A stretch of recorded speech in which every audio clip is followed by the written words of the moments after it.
This is the Schmo with the Pro, with the man of the Octagon, Jon Anik. We are poolside here at Houston, UFC 265. How are we doing? We're doing great. It's always great to see you. This is not Abu Dhabi heat. I know Helen, of course, at times has seen me schwitzing. Not too bad out here today, but a little warm. It's great to see you. It's great to see you, too. I don't think the schwitz is going to come through in that button down. You look beautiful, by the way. So I'm on my way to the Toyota Center to host UFC Live. Of course, Joe Rogan is not here this weekend, so I'll be emceeing the weigh-in as well. So I usually don't get all dressed up for the Schmo, but if I'm the pro in this equation, I guess it works. You're certainly the pro, and you just mentioned his name, Joe Rogan. When was the last time he's missed a U.S.-based pay-per-view? Hard for me to recall him missing a domestic pay-per-view. I'm not sure if the signals got crossed in terms of pay-per-view dates for the UFC or his comedy tour, but you can be sure he will be missed. As I've told you repeatedly, there is a definite elevated dynamic when he is in the broadcast booth. I mean, Dominick Cruz is one of my best friends in the world. We're thrilled to have him. But don't be missing too many domestic pay-per-views, Joe, if you're watching. Yeah, next man up, Dominick Cruz. You're used to that guy, and he's got the color commenting duties.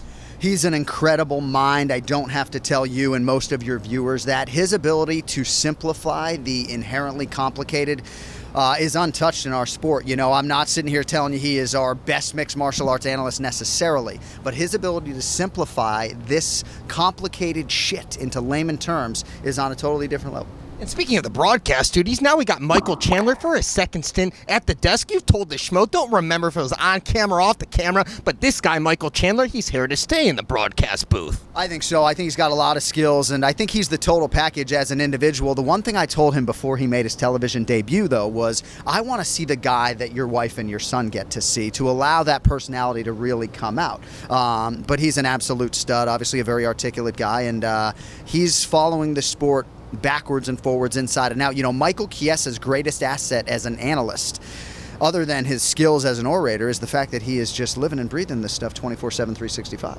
Let's talk about Michael Chandler, and we'll get to Chiesa. Obviously, UFC 265, big fight week, but when Chandler was on the desk the first time, he was calling Islam Makhachev against Thiago Moises. Right. Islam gets the victory, calls him out. Chandler did a good job not talking about it, and now he's got this matchup with Gaethje. It's linked to Madison Square Garden. Heck, we don't know if it's actually going to happen in Madison Square Garden with where this country is going with lockdowns. Could be moved to Vegas, Florida, or back here in Texas, though. But what do you make of this matchup between Gaethje and Chandler? It seems like this fight has been brewing for the better part of a year, so I don't know that anybody was surprised when this fight was announced, and it's fireworks on paper. I mean, what an absolutely compelling matchup for fans, and it's certainly a lightweight title eliminator. I'm just excited to see Justin Gaethje back in the octagon, you know? I mean, Michael Chandler's fought twice since we last saw Justin Gaethje, I believe, so very excited for that reality to see Gaethje in that octagon again. As far as Madison Square Garden is concerned, I think we're going to be in New York City. If there was a betting line out there right now as to whether or not UFC 268 would go down first week in November at MSG, I would say it will. Dana White's pretty bullish on making it happen. We got the building, we got the date, and hopefully it all holds together. The Schmo knows you like your bets. We'll stick to it. Now let's talk about Chiesa, the Maverick. We got the number 5 guy going against the number 6 guy. The winner of him and Lukey, where do they sit in the pecking line here in the welterweight division? Because you got a guy like Leon Edwards, who the Schmo believes is sitting out and waiting in hopes to fight the champion, whether it's Usman or Covington. There at MSG, we talked about that. Yeah, promotionally, I think it's a good problem to have, but I think you sort of set this up well. This is a logjam now at 170 pounds in no uncertain terms. You have a champion in Kamaru Usman that has been supremely active, defending the belt every couple of months, so that is certainly an encouraging sign. I think Covington is the number 1 contender. I think, humbly as I can say it, he provides the stiffest challenge for Kamaru, so I can understand why the UFC wants to go in that direction. Leon Edwards certainly has put together the body of work to earn a UFC championship opportunity. I would not blame Rocky Edwards for laying back in the cut, waiting for a championship opportunity, but this weekend's winner could factor prominently in this equation for a couple reasons. Number 1, neither Vicente Luque nor Michael Chiesa has ever fought Kamaru Usman, fresh blood. And number 2, on the Chiesa side, Usman has publicly said he wants to fight that man. So I think if Michael Chiesa can come through as a slight underdog this weekend, I don't know if he would cut the whole line with Covington, but Chiesa could get fast-tracked. You never know.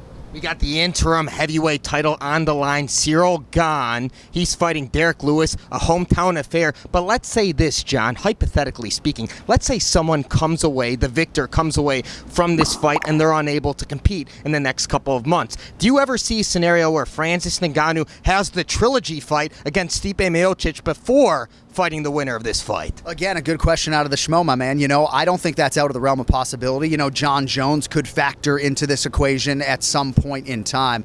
But not unlike the athletes, I got to keep my focus on what we got coming up on Saturday night. And let me just tell you a little insight into our fighter meeting.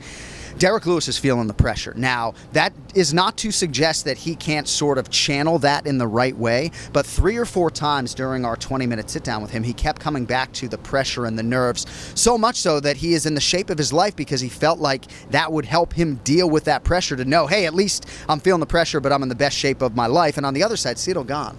I mean, cooler than the other side of the pillow, doesn't even begin to describe it. Like, this dude is totally unfazed by the magnitude of the moment, the fight atmosphere of his first UFC title fight. I think he is just as even-keeled an athlete as we have, and I think that's why he's obviously undefeated and realized a lot of success. And he's favored, too.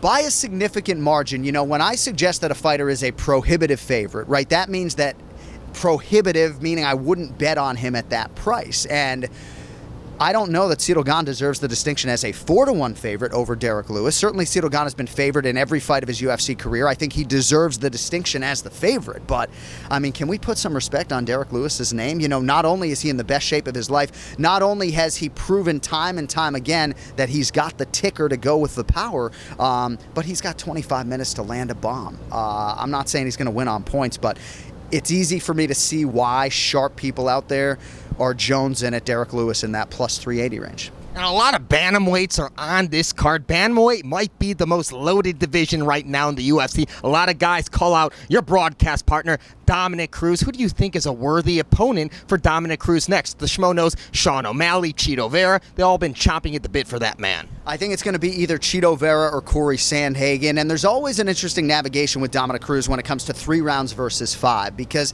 if you start to look ahead to October, November, and these UFC fight nights, Cruz, as a former 2-time UFC bantamweight champion, is obviously a guy who could headline. But I don't know that he necessarily wants a 5-round fight unless it's for a title right now. I think the wheels seem to be in motion potentially for Dominick Cruz and Chito Vera. That, I think, is the fight that is probably going to happen. And, a lot of people were doubting Dom going into that Casey Kenny fight, and certainly he won all 3 rounds, at least on my scorecard. So I know Chito wants that fight. Could be a case of be careful what you wish for. We'll see. Let's talk about something a little random here, but Nate Diaz, man, obviously when we last saw him in the octagon over there in Arizona, when he had that 5-round battle with Leon Edwards, he looked stronger as that fight went on. And obviously he's the one guy, 5-round fight, no belt on the line, he can have that. Do you foresee maybe the UFC making some sort of weird exception for him and granting him his next opponent maybe a 6-round or 7-round fight? Or let's say this, a 5-round fight, no time limits, 25 minutes straight, no breaks. I love all of that stuff, right? I think a 6-round fight would be sort of a unique circumstance, not unlike the BMF title. I'm all for doing like Pride style, like a 10-minute first round and then maybe rounds 3, 4, 5, and 6 or 5 minutes. But the possibilities are endless, and they have opened up the can a little bit because of what they did for Diaz and Edwards, because of what they're doing for Nate's brother Nick and Robbie Lawler. So I think Nate moves a lot of needles and can potentially call some shots. And I know Vicente Luque was pining for a 6-round fight this week, so you never know. We have a dark horse fight on this fight card that the fans should all be looking out for. Maybe it's not on the pay-per-view side, but it's on the undercard. Well, I was really excited to see Ode Osborne in his UFC flyweight debut. He didn't cut a lot of weight to 135 pounds. Super explosive athlete, a great kid.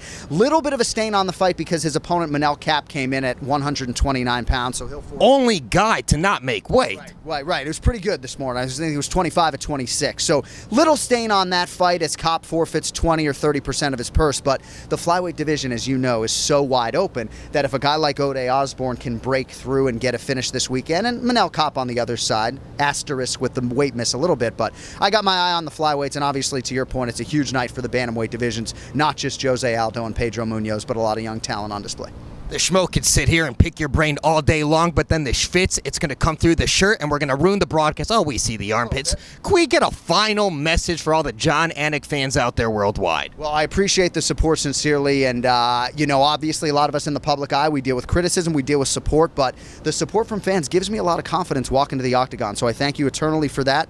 One more sleep, UFC 265, brother. Always good to catch up with you. He's the pro, I'm the Schmo here in Houston, UFC 265. We're out.